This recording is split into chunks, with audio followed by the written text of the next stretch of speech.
Igor aqui novamente, gravando um vídeo dessa vez, falando sobre a doença arterial obstrutiva periférica dos membros inferiores. Como a gente pode ver aqui na figura do primeiro slide, né?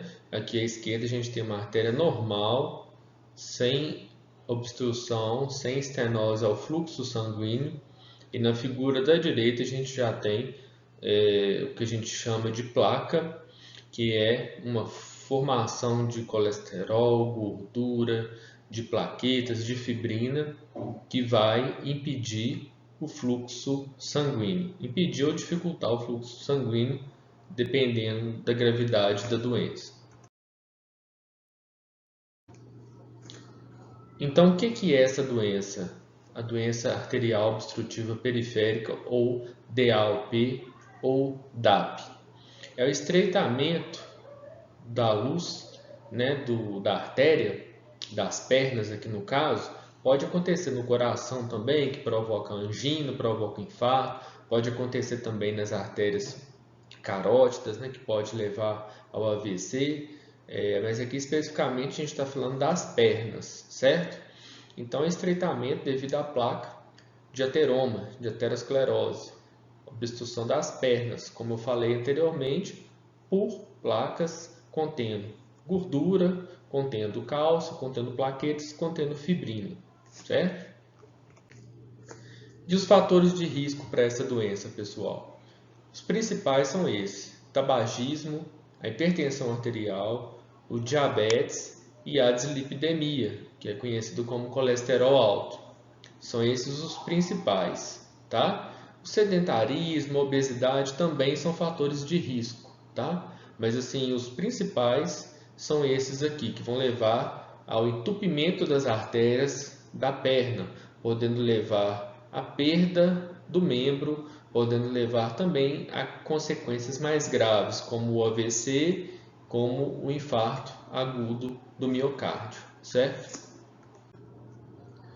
E como é que é feito o diagnóstico, pessoal? O diagnóstico a gente faz a consulta, né? Consulta vascular, o exame físico, a gente vai fazer a palpação dos pulsos, a gente vai usar o nosso Doppler também vascular para fazer a ausculta, né? das ondas do fluxo sanguíneo e também a inspeção. Aqui a gente vê alguns casos mais graves, né? Tem necrose já de artérios, necrose aqui dos dedos do pé, tem cianose nos pés. Então, assim, esse paciente aqui da imagem já está com a circulação arterial dos membros inferiores bastante comprometida.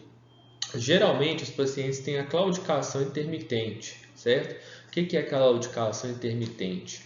É aquela dor que acontece quando a pessoa anda e melhora quando a pessoa para, certo?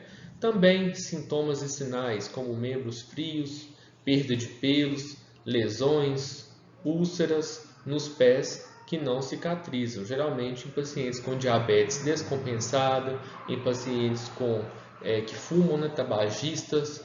Então, são nesses pacientes que geralmente a doença arterial obstrutiva periférica ela vai acometer com maior frequência, certo? E o diagnóstico, pessoal? O diagnóstico é feito pelo exame complementar, o ultrassom vascular, o ecodoppler arterial dos membros inferiores, certo? É um exame que a gente faz no consultório, sem uso de contraste, um exame que não precisa de preparo prévio, certo? Um exame não invasivo.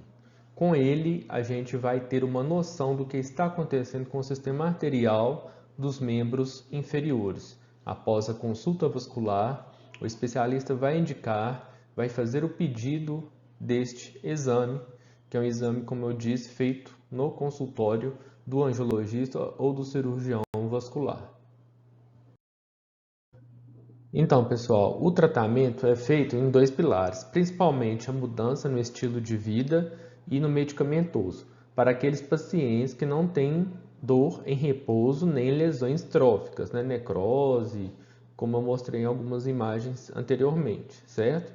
A mudança do estilo de vida vai passar pela exercícios físicos supervisionados e uma dieta mais saudável, uma dieta com alimentos de qualidade e medicamentoso.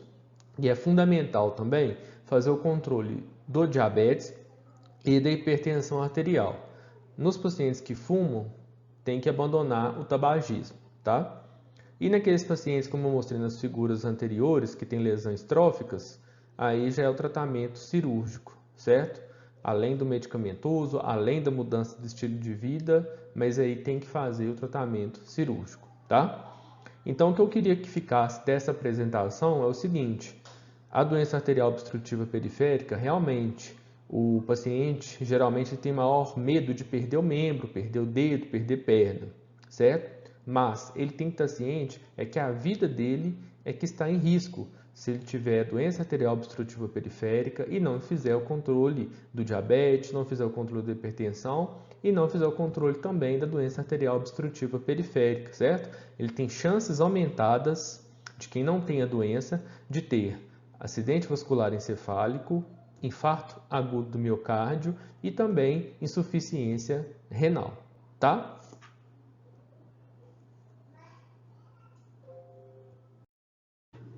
Era isso que eu tinha para falar para vocês. Eu agradeço pela atenção e aqui estão os nossos canais, né? A mídia social, o nosso e-mail e o nosso site, caso queiram fazer alguma pergunta, comunicar com a gente, tá bom? Um abraço e obrigado.